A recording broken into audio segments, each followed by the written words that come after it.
날마다 쓰는 나의 신앙일기 TV 데일리 큐티 남양기입니다. 오늘은 스바냐 3장 1절부터 8절을 묵상하겠습니다. 패역하고 더러운 곳 포악한 그 성읍이 화 있을진저 그가 명령을 듣지 아니하며 교훈을 받지 아니하며 여호와를 의뢰하지 아니하며 자기 하나님에게 가까이 나아가지 아니하였도다. 그 가운데 방백들은 부르짖는 사자여 그의 재판장들은 이튿날까지 남겨두는 것이 없는 저녁 일이요 그의 선지자들은 경솔하고 간사한 사람들이요 그의 제사장들은 성소를 더럽히고 율법을 범하였도다. 그 가운데에 계시는 여호와는 의로우사 불의를 행하지 아니하시고 아침마다 빠짐없이 자기의 공의를 비추시거늘 불의한 자는 수치를 알지 못하는도다. 내가 여러 나라를 끊어버렸으므로 그들의 망대가 파괴되었고 내가 그들의 거리를 비게 하여 지나는 자가 없게 하였으므로 그들의 모든 성읍이 황폐하며 사람이 없으며 거주할 자가 없게 되었느니라. 내가 이르기를 너는 오직 나를 경외하고 교훈을 받으라.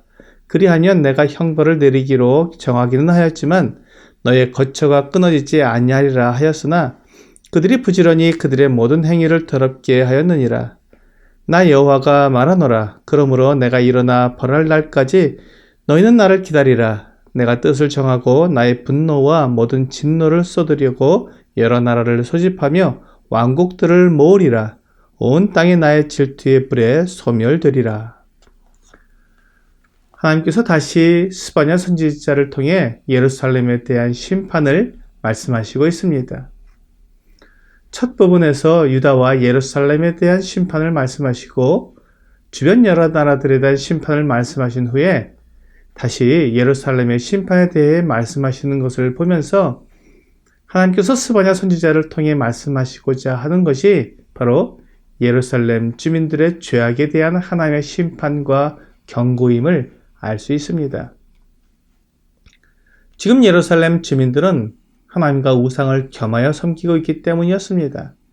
뿐만 아니라 백성의 지도자들이나 힘있는 자들이 가난하고 힘없는 자들을 학대하고 그들의 재산을 탈취하여 자신들의 사치와 탐욕을 만족시키는데 사용하고 있기 때문이었습니다. 예루살렘은 한마디로 총체적인 문제를 가지고 있는 성읍이었습니다.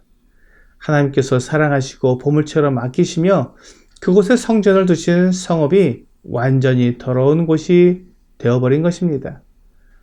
그래서 스바냐는 예루살렘 성을 향하여 패역하고 더러운 곳, 포악한 그 성읍이 화 있을진저라고 말하고 있습니다. 하나님께서 그들에게 율법책을 읽도록 기회를 주시고 하나님께로 돌아오라고 부르시는데도 그들은 여전히 백성들을 갈취하며 하나님을 떠나 있는 삶을 살고 있었습니다. 그래서 하나님께서 그들에 대한 계획과 하나님의 마음을 알려주셨습니다. 그러나 그들이 하나님께로 돌아오지 않는다면 그들에 대해 하나님께서 분명히 징계하신다는 하나님의 경고를 하시는 것입니다. 6절에 보면 내가 여러 나라를 끊어버렸으므로 그들의 망대가 파괴되었고 내가 그들의 거리를 비게 하여 지나는 자가 없게 하였으므로 그들의 모든 성읍이 황폐하며 사람이 없으며 거주할 자가 없게 되었느니라 라고 말씀하고 있습니다. 하나님께서 주변 나라들을 이렇게 심판하셨습니다. 그들의 죄에 따라 그들의 악행에 따라 분명하게 심판하셨습니다. 그러므로 하나님께서 예루살렘에 대해서도 그들이 죄를 버리지 않는다면 징계하실 수밖에 없음을 말씀하시는 것입니다. 하나님께서 예루살렘 백성들에게 내가 일어나 벌할 날까지 너희는 나를 기다리라고 말씀하십니다. 하나님은 공의로우신 분이기 때문에 그들의 죄악을 그대로 지나치실 수 없습니다. 만일 유다와 예루살렘의 죄악을 그냥 눈감아 주신다면 하나님께 심판을 받은 이 여러 나라들이 하나님의 불의함을 외칠 것입니다. 하나님은 불의한 재판관이 아니시기 때문에 모든 나라가 그 행한 대로 심판을 받을 것입니다. 갈라디아서 6장 7절과 8절은 스스로 속이지 말라. 하나님은 업신여김을 받지 아니하시나니 사람이 무엇으로 심든지 그대로 거두리라. 자기의 육체를 위하여 심는 자는 육체로부터 썩어질 것을 거두고 성령을 위하여 심는 자는 성령으로부터 영생을 거두리라 라고 말씀하고 있습니다. 하나님은 사람들이 행한 모든 것을 알고 계시며 그것을 기록해 두셔서 모든 사람을 그 행한 대로 심판하십니다. 하나님께서 이스라엘 백성들에게 율법을 주실 때에도 재판을 할 때 가난한 자라고 봐주지 말고 부자라고 해서 봐주지 말며 언제나 각자가 행한 그대로 심판을 받을 수 있도록 재판하라고 말씀하셨습니다. 하나님께서 예루살렘 백성들에게 하나님의 이 공의롭고 완전하신 법을 따르라고 말씀하셨습니다. 그러나 그들은 부지런히 그들의 모든 행위를 더럽게 했던 것입니다. 그러므로 하나님께서 그들을 분명히 벌하실 것입니다. 하나님께서 그들에게 하나님의 모든 진노를 쏟아내실 것입니다. 하나님은 여러 나라를 소집하며 왕국들을 모아서 예루살렘을 치게 하실 것입니다. 그들이 결코 그 나라들을 당하지 못하며 완전히 파멸되어 멸망하게 될 것입니다. 그러나 하나님은 그 징계 중에도 하나님의 그 긍휼을 잊지 않으실 것입니다. 내가 형벌을 내리기로 정하였지만 너의 거처가 끊어지지 아니하리라 하였으나 라고 말씀하십니다. 하나님은 유다와 예루살렘을 북쪽의 강한 나라 바벨론에 넘겨주실 것이지만 하나님께서 정하신 때가 되면 그들을 다시 유다와 예루살렘으로 돌아오게 하실 것입니다. 하나님은 유다와 예루살렘을 사랑하십니다. 하지만 그들의 죄를 눈감아 주시지는 않습니다. 유다와 예루살렘 백성들은 그들의 주위에 있는 나라들이 심판받는 것을 보면서 하나님의 거룩하심과 공의로우심을 기억해야 했습니다.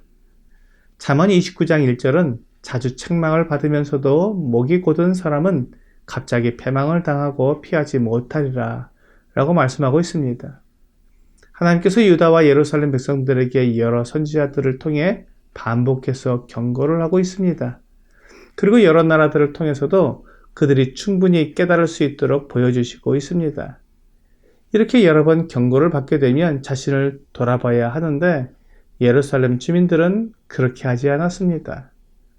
그러므로 하나님께서 그 주변 나라들을 심판하신 것처럼 그들도 엄한 심판을 받게 될 것입니다. 여러 나라의 거리를 비게 하고 모든 성읍이 황폐하여 거기 거주할 자가 없게 되는 것처럼 유다와 예루살렘도 똑같은 심판을 받게 될 것입니다. 하나님께서 북쪽에 강하고 포악한 나라 바벨론을 준비하고 계시기 때문입니다. 오늘의 적용 질문을 보겠습니다. 다른 사람들이 하나님께 징계를 받는 것을 보면서 나는 어떤 생각을 하게 됩니까? 하나님의 공의로우심을 생각하면 나의 죄를 회개하고 하나님께 돌아가야 합니다. 하나님의 심판은 결코 타협이 없으며 언제나 정확하게 심판하시기 때문입니다. 오늘 심판하시는 공의로운 하나님을 보면서 내 생활 속에 들어있는 죄와 더러움을 버리고 하나님께로 피하는 여러분과 제가 되기를 주 예수님의 이름으로 기도합니다.